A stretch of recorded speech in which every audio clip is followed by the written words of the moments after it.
Hey guys, welcome to Audit Bites. This is episode number 1. This is your first ever live streaming show talking about auditing, and what we aim to do is give you things that you can use in small bite-sized chunks. So, this is going to be an extremely short show, hopefully packed with a lot of information for you all. As you come into the room, let me know, how's everyone doing today? If anyone watches the Friday Froster show, you know that when you come into a room where I am, what I like for you to do, drop the emoji in the chat that signifies the mood that you are in right now. Why do I ask you to do that? Because I care about you and I want to make sure that everyone is doing A-OK. So, Audit Bites. What is it again? It is a show where we talk about auditing. We're going to talk really swiftly about some topics to give you enough information to go back to work and help you out on your job. So today, our title, you've seen it. Auditors must assess the aftermath. So many of you are probably wondering, what am I talking about and what does that mean? You see, as auditors, we give companies reasonable assurance that something is either A, working the way that it should be working, or B, it's not working the way that it should be working. On some occasions, that work leads to corrective actions that the organization needs to take. Sometimes those corrective actions lead to jobs being shuffled and sometimes people being replaced. Sometimes people are, persecuted, and sometimes they're prosecuted, which may lead to them spending some time in some long-term care facilities. Some of you will get that joke in a little bit. But what we're going to talk about today is what happens when there's something bad that happens in an organization and someone just disappears. Now, I'm not talking about a kidnapping. Well, maybe I am. Who knows? I mean, I've seen some stranger things, right? But seriously, we're not talking about a kidnapping. But what I'm talking about is you have an employee who is on the job, doing the job that you've paid them to do, presumably doing a good job at work. They're there one day, and then the next day you come in and that person is gone, just disappeared. Should auditors be concerned with that? I guess the bigger question is, do and or should auditors assess the aftermath of when an employee disappears from an organization? I'm curious to know what you guys think about that. All right, so before I go any further, hey, we got James Wilson here, and James is happy today with the upside down smile. Malishka is here, cool as always, and my friend Heather Perry is here saying hello, everyone. Marilyn Wilson saying pretty happy, but damn, it's not. Wait a minute, I missed that one. I missed that one, Marilyn. And Thomas Schmidt, Thorsten Schmidt is here. Hey, Thorsten, man, how's it going on an evening walk? That's right, it is evening for you where you are. So again, our topic for today is auditors must assess the aftermath. I just asked the question though, should auditors assess the aftermath? You already know what I think. I think anytime someone disappears from an organization, there is risk and there is some opportunity for an auditor to step in and measure that risk. So that's my opinion, but let's get to today's big topic and the story that I'm going to tell you about. Now, this one is involving an international company called Balfour Beatty. This company is responsible for performing maintenance on military residences. And if you watch the Friday Fraudster show, you know that we talked about this company on one episode of the show. This company has a multi-million-dollar contract with the federal government in the United States, and their primary job is to ensure that properties housing military personnel is adequately maintained. Now, within this contract, they received bonuses to ensure that maintenance was completed timely. So if I called them up and said, hey, my water's not running in a timely manner, they should come out and fix that water leak or whatever was stopping my water from running. Here's the only problem. Here's a problem. A problem was that it was determined that the organization lied on records that it submitted to the federal government in order to obtain bonuses. This, my friends, is where we're going to start today. You see, CBS News and Reuters investigated the organization. And as a part of that organization, they interviewed one employee named Tina Brown. So in a moment, what I'm going to show you is a clip from Tina Brown's interview. But before I go there, let me have a disclaimer here. I'm going to show you news clips from CBS News, and this is being used in fair use. Fair use says that I can use this material that would otherwise be copyrighted if I'm using it for educational purposes, which I am. Now, with that caveat out of the way, let's take a look at Miss Tina Brown. And you guys let me know if you cannot hear this audio, because when the news station interviewed her, I just want you to hear what she has to say about the fraud that occurred. In 2014, Tina Brown was hired by Balfour Beatty to schedule repairs at Tinker.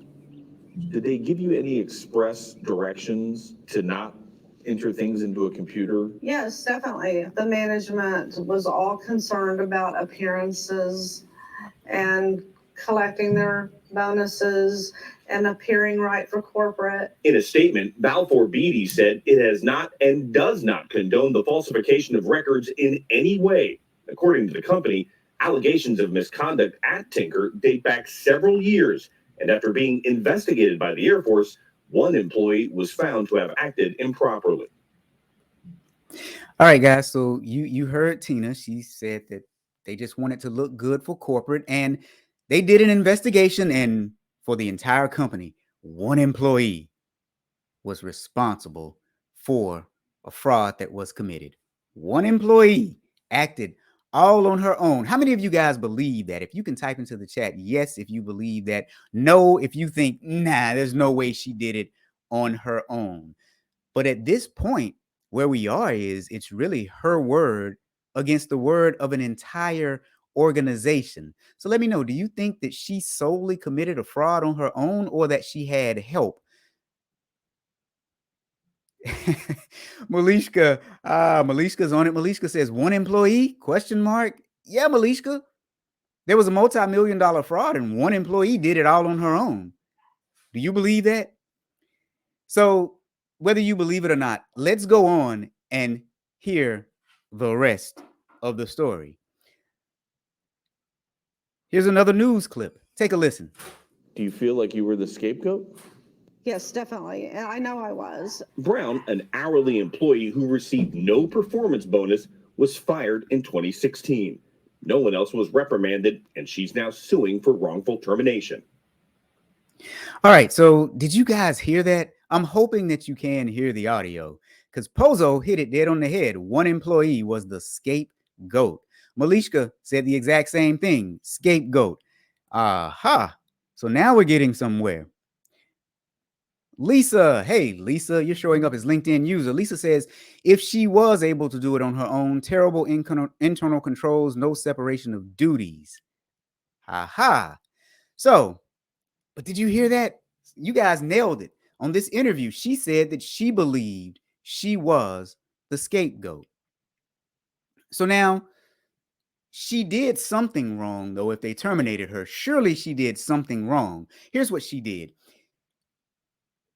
When work orders came in to be completed, the company kept two separate set of books. One was outside of the computer system. So she held work orders outside of the computer system and she entered them into the system when they were almost complete. So the time date stamp on the computer system looks like the work orders were being completed timely. That is what she did, and that was her role. But they asked her about her role and if she felt bad about it and if she felt she had done something wrong. So what I'm going to do now is let you hear in her own words what she has to say about why she actually did what she did. Did you ever feel like you were doing something wrong? I did, yes. How did you square that away? I just did what I was told.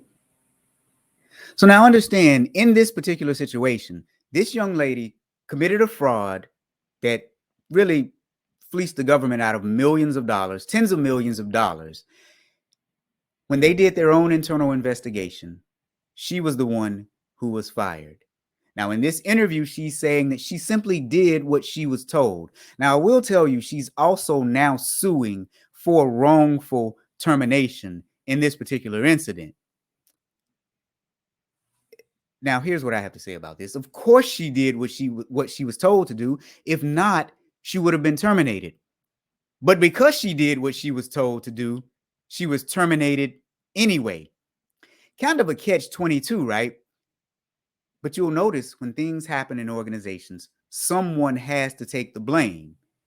Now, I personally believe that if you're in an organization where fraud is occurring, just get out. Go ahead and do the right thing. Don't be complicit to save your job or for any other reason that you can come up with, because at some point you're going to have to pay the price. But you're probably wondering to yourself, what does this have to do with internal auditing?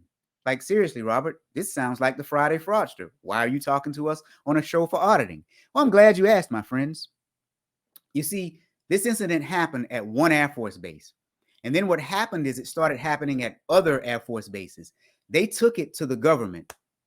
When the government finally got it and it got high enough in the US government, the government actually referred this case to the FBI. And if you know, like I know, the FBI is the last group on the planet that you want coming after you for anything. So now again, what does this have to do with internal auditors? Well, it's our job to proactively help management identify and mitigate risk. Oftentimes, when people leave an organization, especially after a fraud has occurred, or if it's a high-level employee who is here one day and gone the next, you can best believe that there's a reason behind it. And that reason is usually because they either knew too much, saw too much, said too much, or they were the ones committing the fraud, right? Those are typically your four reasons why someone would leave an organization, especially when there's something happening where there's a law, rule, or regulation that is being broken. Okay, so where does that leave us? Okay, in our profession, we know that there's this thing called the fraud triangle, right? Okay, so for those of you who know that there's a fraud hexagon, pentagon, and maybe quintuplazon, or whatever word I can make up, I know that there are other things, but we're going to talk about the fraud triangle right now. Whenever something happens, you need to look at and think about the fraud triangle: rationalization, opportunity, and pressure. So let's apply that to Ms. Brown in this particular situation. She had pressure, but her pressure was from the people that worked for her, the people that she worked for. She had an opportunity too. She had an opportunity to commit this fraud because, well, the internal controls were weak, as Malishka said earlier. And you saw her kind of rationalize the situation away because she said, well, I was just doing what I was told to do. But if I'm an internal auditor and I see that she's the person that's been terminated because something has happened, my first thought is going to be, is she the right person? You see, in this particular situation, I think that she was the scapegoat too, which kind of goes back to what Thorsten said: motivation. What in the world was her motivation to do this other than the fact that she got to keep her job? She didn't get any of the bonuses, as we saw earlier in the news story. So why would she actually be an active participant in this fraud had it not been pressure from inside her company? Malishka's dead on it. Who benefits? Right. So if I'm an auditor inside this organization and we've had this scandal where the stuff has just hit the fan and I see that we've terminated this one person, my first question: who's benefiting from this? What's her motivation for committing this fraud? And this is what I mean by auditors should always assess the aftermath anytime someone disappears at the blink of an eye in an organization. You have a high-level person in an organization that disappears. Why? You have a low-level person who disappears after there's been a fraud that has occurred. Why? Okay, so now I'm going to show you all another clip that I found to be interesting, because after this woman was terminated, the company put out a statement talking about how they tightened their internal controls, but a local news station did some investigating and found out maybe not so much. So let's just check out this clip and then we'll come back and talk about it too. Right here, this is all water. The company says it has since worked to strengthen its documentation process at Tinker, but several families say maintenance and record-keeping problems continue. Door frame's starting to fall apart. Derek, a naval flight engineer who asked us not to use his last name, lives on base but is deployed more than half the year, leaving his wife Jennifer and 3 kids to deal with frequent housing issues. All right, let me just say one thing. Derek didn't want him to use his last name, but his face is all on camera. All right. You guys know I couldn't get through a single program without being with without pointing out something that was funny, right? So Derek, I don't want you to use my last name. However, you can show the house and you can show my face. Anybody else thought that was odd? But I want you to notice the language that was used here. The company worked to strengthen its internal controls. No, my friends, you didn't strengthen your internal controls. You put in the baseline bare minimum standard that should have been in place to begin with because you were committing fraud. That is what happened here. But you all know how I feel about PR and how that works when you hear stories in the news. It really gets my goat to hear the way people word things. All right. So now that I've set the scene, here's what happened. We had this company that has a multi-million-dollar contract with the government. It's either a 5 or 10, it's a 10-year contract with the government. As a part of that contract, they're supposed to make sure that homes that our military personnel are staying in are appropriately maintained. They get bonuses if they correct any issues in these homes timely. These bonuses were based on data that this company was sending to the government. In turn, the company was fudging the data so that they could get the bonuses. In turn, they found out that something was going wrong and they terminated the person who was responsible for entering the data into the system. Now, I will tell you, initially, she was the only person that was terminated. What ended up happening was after the FBI investigated, they found some smoking guns. They found a lot of emails from people within the organization, where they were actually saying, you need to make sure that we get these bonuses. This is important. Do whatever you do by any means necessary. So they found the smoking gun and it got all the way up to the FBI, which brings us back to the subject for today. Should auditors assess the aftermath? After you find that something happens, because remember, this was just one military base where Miss Brown worked and she was terminated. Auditors must assess the aftermath when things like this happen. If we had assessed the aftermath in this particular situation, it may not have blown up to a point where the FBI investigated. So now, how do we assess the aftermath? What do I suggest? What would I do if it were me? What have I done in the past to assess the aftermath when something looks, well, just kind of off, right? Because you have that auditor intuition. Well, I'm glad you asked, friends. Here's what I would do. First thing I would do is I would ask one question. What in the world happened? Because that's the first thing you need to know. So let's talk about this particular situation. I just ran through what happened. They had a system where they were keeping two records. One was outside of the system that they were using. By the way, the government could access this system to make sure that they were actually completing the task on time. So they had a process that was designed to allow them to cheat the system. They had one individual at this particular Air Force base that was cheating the system. They must have spread the word to people in other Air Force bases because it was found to be a widespread problem. So the first thing you want to know is what in the world happened. But the second thing you want to know is who all was involved. And I mean everybody. Now, the bad part about this is when something happens, you're going to have to put the CEO on that list to begin with, because he or she is going to be involved in every single incident that occurs, because he or she is responsible for the culture in the organization. He or she is responsible for the processes in the organization. Now, granted, that responsibility is delegated down to everyone else, but he or she is the ultimate person. But when you get your list of everyone that could be involved, you got to start thinking through that whole list. This is where critical thinking is important for internal auditors. If you look at the top 5 skills that they've cited to be important for internal auditors, critical thinking is, I think, number 3 for this year's survey that went out to chief audit executives. So now, you know who all was involved in this particular scheme. You start checking them off. And what you do is look and see, here's my suggestion. First, you go through the fraud pyramid. What was the rationalization and all that good stuff? But this is what you really want to look at. Ask yourself 2 different things. What did they stand to gain and what did they stand to maintain?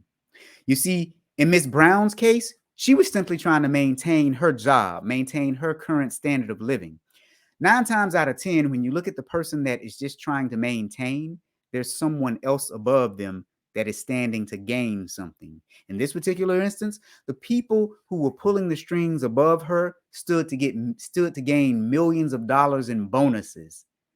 But instead of terminating them, well, Ms. Brown was terminated. Now, I will tell you, when you read up on this case, you'll see that I think right now, many of the people who were in charge have been indicted. I hadn't gone back to see if they've ever actually gone to court yet and what happened, but they went through the process of being indicted by the federal government.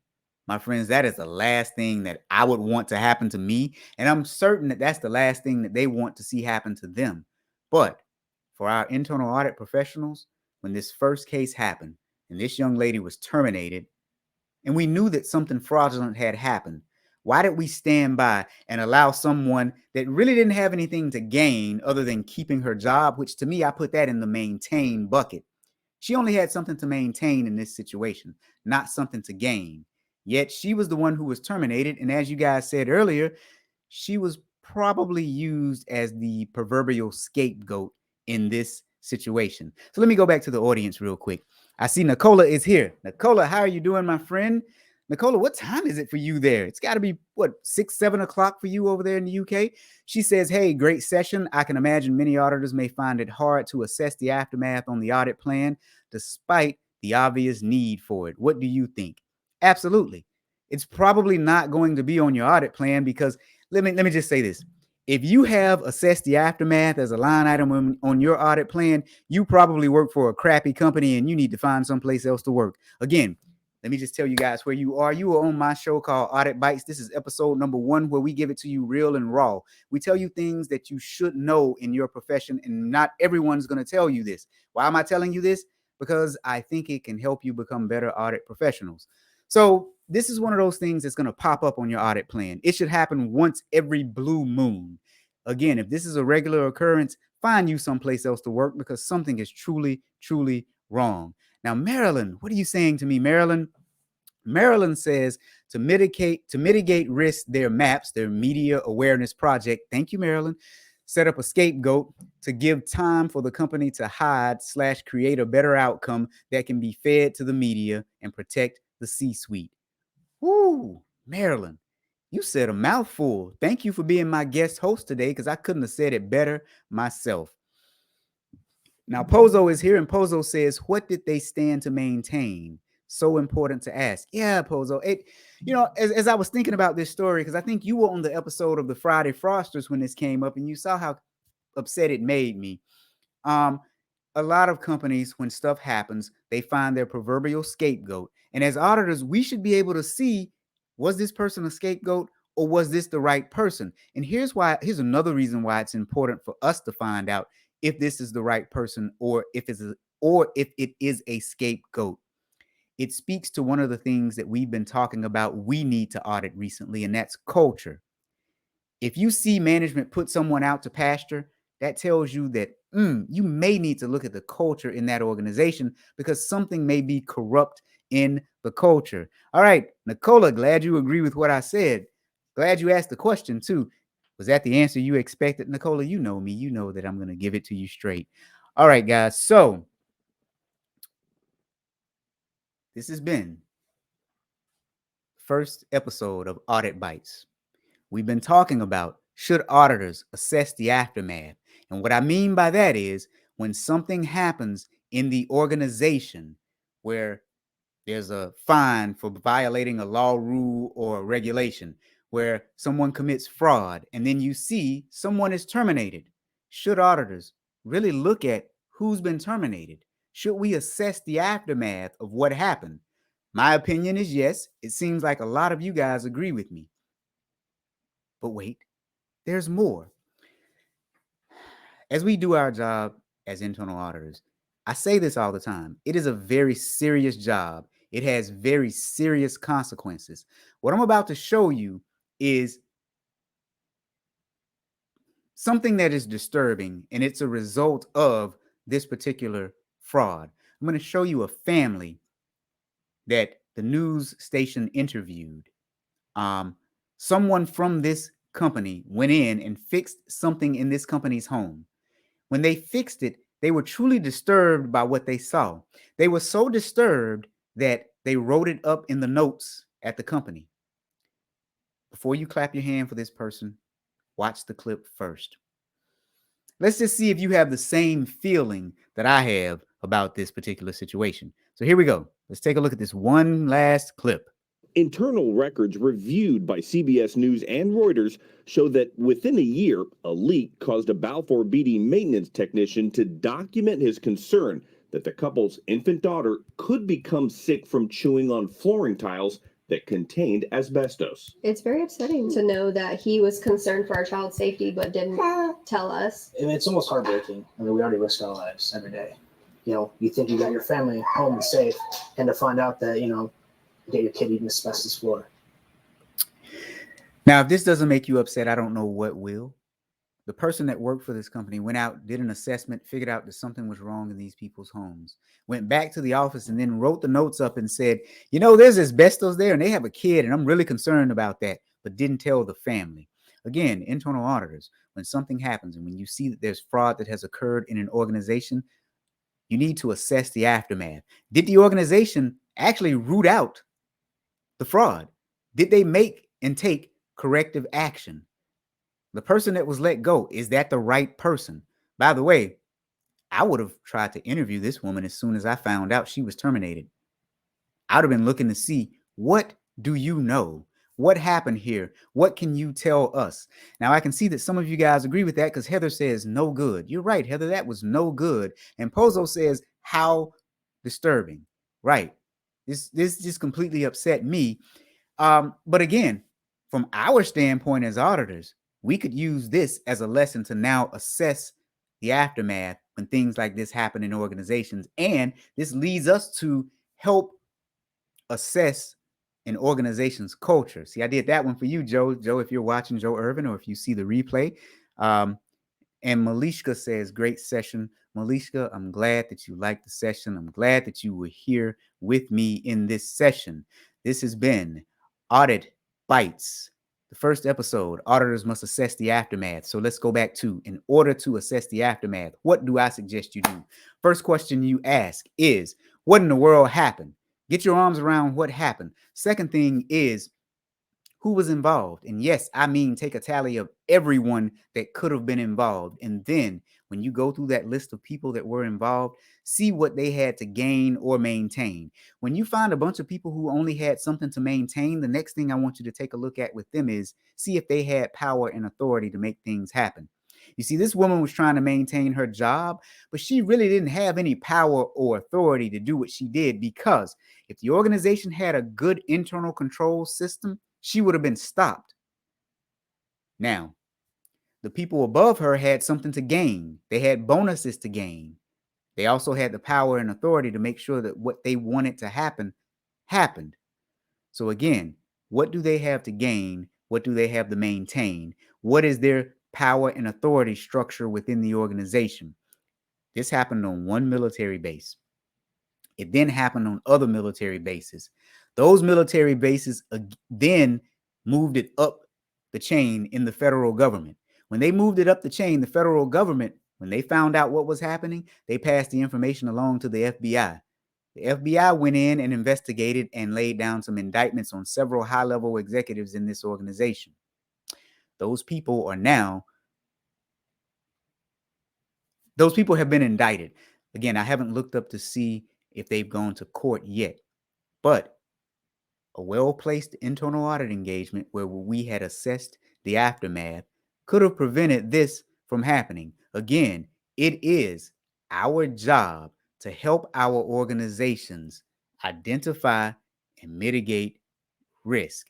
That is our job. And as I always say, that job comes at a heavy price. They may get mad at you. They may name call you. They may ridicule you. But you have an obligation to do the right thing. Now, let me say, if you like this session, you can get CPE just for listening to me. Hey, that rhymed. I didn't mean to rhyme one time. Did it again. If you go to my website, thatauditguy.com, or if you go to $7cpe.com, you will find, well, guess what? $7 CPE. This episode is not up there yet, but you give me a day and it'll be up there, and you can get CPEs just for watching a 30-minute presentation, listening to me talk about auditors must assess the aftermath.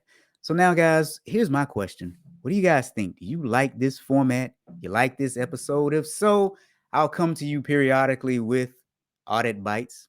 Now, you know I'm going to come to you periodically. Anyway, this is episode number 1. Of course, we got to have many, many more.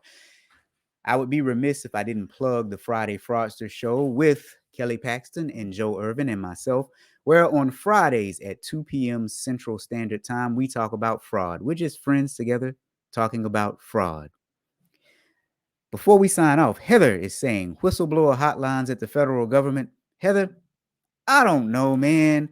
All I know is this situation is really, really bad because there were so many signs along the way that something was not right. They terminated some people. Yay, you terminated some folks. But did you terminate the right folks? Which is why today's show title was Auditors Must Assess the Aftermath. James says this was fun. Nice job. Thank you, James. Glad that you were here. Thank you for joining me. And again, if you want CPE, thatauditguy.com, FridayFraudster.com, $7CPE.com, and coming soon, auditbites.com. Nicola says, thanks, Robert. Really enjoyed the session. Short, sweet, informative, spot on. Thank you, guys. Heather says, see you on Friday. Yes, Heather, you will see us on Friday. And with that, I'm signing off. Thanks, guys.